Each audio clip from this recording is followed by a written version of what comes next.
Welcome back to our channel, and today I'm gonna discuss about quadratic equations and how to solve it.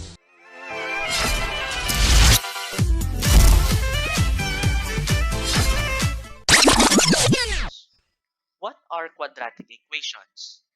They are second-degree equations, and with at least one term that is squared. Examples of quadratic equations are x squared plus 5x plus 6 equals 0, 4x squared equals 52, and 2x squared minus 86 equals 24. As you can see, one term out of all the equations always gets squared. So how do we solve these quadratic equations? There are two ways of solving quadratic equations, using factoring and using quadratic formula. And that's what I'm gonna teach you today. How do you solve through factoring? First, there are four types of factoring: greatest common factor, perfect square trinomial, difference of two squares, and general quadratic trinomial. How do you solve through factoring? First, always keep the equation to standard form. What is a standard form? Standard form is when the right side is always 0. Example, x squared plus 5x plus 6 equals 0. As you can see, the right side is 0. Second, always check first if there is a greatest common factor among the terms. If there is, solve through GCF, which I'm gonna discuss later. If there's not, apply the other factoring ways. Third, start factoring. And lastly, apply the zero product property. If AB equals 0, then A equals 0 or B equals 0. Now let's move on to how to solve using the greatest common factor. Solve 2x squared equals 4x. First step, express in standard form. 2x squared minus 4x equals 0. The right side is now 0, so it's in standard form. Then, find the GCF. What is the GCF in the expression? Yes, it's 2x. We need to separate 2x from the rest of the equation. So, 2x times quantity x minus 2 equals 0. Then, we use the zero product property. 2x equals 0 and x minus 2 equals 0. Therefore, x equals negative 2 or x equals 2. Then, how do we solve using perfect square trinomial? Let's try solving 16x squared plus 24x plus 9 equals 0. You only use perfect square trinomial if the equation is a squared plus 2ab plus b squared, which means the first and the third term are squares. Then, as you can see, it's already in standard form. Second, identify terms. The first and third term are the squared. Then, we factor by PST. How do you factor by PST? We need to get the roots of the first and third term and square them. In this case, the root of 16x squared is 4x, and the square root of 9 is 3. Therefore, 4x plus 3 squared. Then we apply zero product property. 4x plus 3 equals 0. 4x equals negative 3. Therefore, x equals negative 3/4. Let's try factoring using the difference of two squares or dots. Let's solve 4x squared equals 16. Let's keep it in standard form. We need to transpose 16 to the left side to leave 0 on the right side. Therefore, 4x squared minus 16 equals 0. Then, we need to check for the greatest common factor. As you can see, the greatest common factor here is 4. Therefore, we need to separate 4. Thus, 4 times x squared minus 4 equals 0. Cancel out 4, and we are left with x squared minus 4 equals 0. X squared and 4 are both squares. By the way, you can only apply difference of two squares if the first and second term are squares if the sign is minus. Then we factor by dots. How do you factor by dots? By simply getting the square roots of x squared and 4 and using the minus and plus signs. As you can see, x minus 2 times x plus 2 results to x squared minus 4. Therefore, they are the factors of x squared minus 4. Then we use zero product property.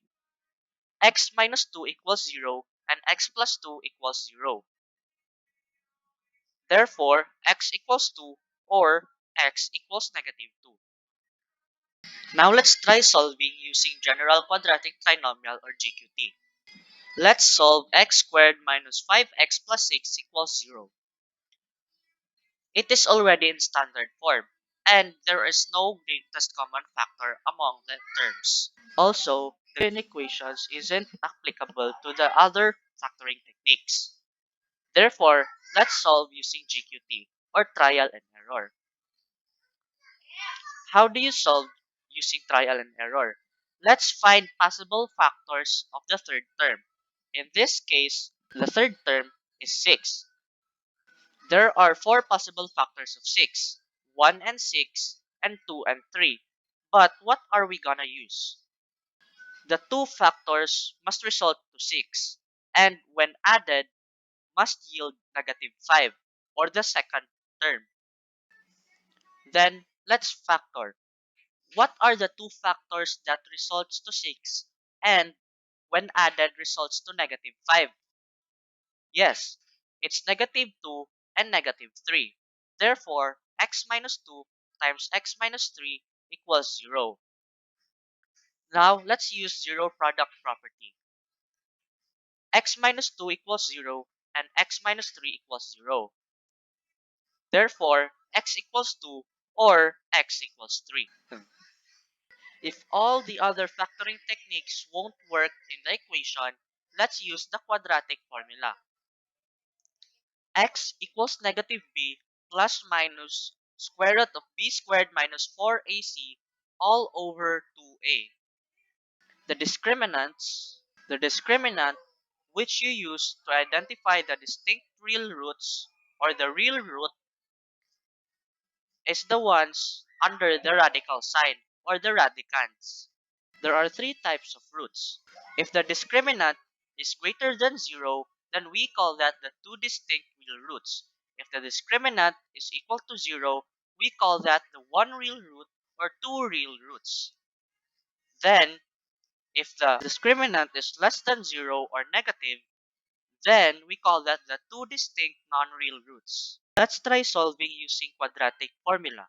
First up is two distinct real roots. In this case, it's 2x squared plus x minus 4 equals 0. Then we apply the quadratic formula. Then we substitute the numbers, which results to x equals negative 2 plus minus square root of 1 squared minus 4 times 2 times negative 4 all over 2 times 2. Then we simplify it. X equals negative 1 plus minus 1 plus 32 over 4. Then we solve the radicand. X equals negative 1 plus minus square root of 33 over 4. Therefore, x equals negative 1 plus minus square root of 33 over 4, or x equals negative 1 plus minus square root of 33 over 4. Next up is the one real root or the two real roots. Now, the case is now the equation is 3x squared minus 6x plus 3 equals 0. Then we substitute the numbers to the formula. Next, we substitute the numbers to the formula. X equals negative times negative 6. Don't forget that the negative sign is always separate from the number. Plus minus square root of negative 6 squared minus 4 times 3 times 3 over 2 times 3. Then we simplify. X equals 6 plus minus square root of 36 minus 36 over 6. Then we solve the radicand. X equals 6 plus minus square root of 0 over 6. As you can see, the radicand is 0, so we can just cancel that out. Therefore, x equals 6 over 6 or x equals 1. Next up is the two distinct non-real roots. In this case, the equation is 3x squared minus 2x plus 3 equals 0. Then we substitute the numbers. X equals negative 2 plus minus square root of 2 squared minus 4 times 3 times 3 over 2 times 3. Then we simplify it, which results to x equals negative 2 plus minus 4 minus 36 over 6. Then we solve the radicand. X equals negative 2 plus minus square root of negative 32 over 6. As you can see, the radicand is negative, but that is not allowed. So we separate the negative. We can separate the negative or use the italicized I. That's why it's x equals negative 2 plus minus square root of 32 italicized I over 6. However, 16, which is a factor of 32, is a square number. So we simplify it. X equals negative 2 plus minus the square root of 16, which is 4, and the other factor, which is 2, square root of 2 italicized I all over 6. As you can see, we have a GCF on the numerator. That's why we separate the GCF.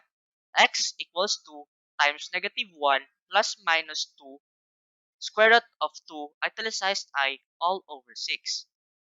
Therefore, it's x equals negative 1 plus minus 2 square root of 2 italicized I over 3. Now let's move on to a word problem. The product of two consecutive even integers is 120. What are the integers? Let's use Resca for a word problem. First, let's represent. Let x be the first even integer and let x plus 2 be the second even integer. Next is the equation. X times x plus 2 equals 120. Then we solve. Then we solve it. We need to get rid of the parentheses, so we need to distribute x to the rest of the terms. Therefore, x squared plus 2x equals 120. Then, we need to express it in a standard form. X squared plus 2x minus 120 equals 0. And as you can see, we cannot solve it through GCF, dots, or PST. So, we need to use GQT. So, what are the two factors of 120 that results to 2 when added? Yes, negative 10 and 12.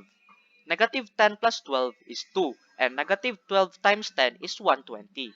So, x plus 12 times x minus 10 equals 0. Then we use the zero product property. X plus 12 equals 0 and x minus 10 equals 0. Therefore, x equals negative 12 or x equals 10. Then, if x equals negative 12, we now substitute negative 12 to x plus 2. Negative 12 plus 2 equals 10. And if x is equals to 10, we substitute 10 to x plus 2. So 10 plus 2 equals 12. Therefore, the consecutive even integers are negative 10 and negative 12 or 10 and 12.